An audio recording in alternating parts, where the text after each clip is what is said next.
ya Siaya Willliam Oduol muthi obici-ini yake undu uria urakorirwo ugikora aruti yake awira makimaka kuona ni ndeto irakorirwo ihana ya hinahi na matirakorirwo makimwirigirira no thutha wa mathaa meri obici-ini ni aracerire tauni-ini ya rungu rwa ugitiri munene na kuria araririe aikari na kuria gavana wa kaunty ino James Orengo makoro makirutithania wira niguo gukuria kaunty ino ya Siaya.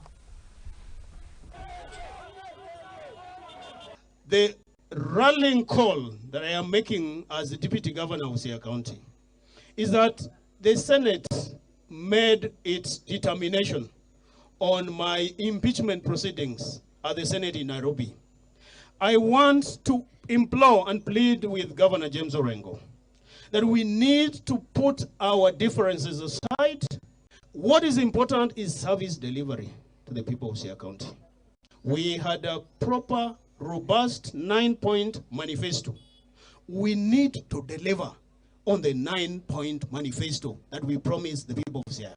Issues to do with water, issues to do with medicine in health centers and hospitals, issues to do with bursary for bright, deserving children, issues to do with youth and women empowerment, and the rest of the other very important 9-point manifesto that we talked about. It is time that we put aside our differences so that the people of Siaya are able to get the service they deserve. Mine is a call for peace and a call for reconciliation. And I want to encourage our leadership.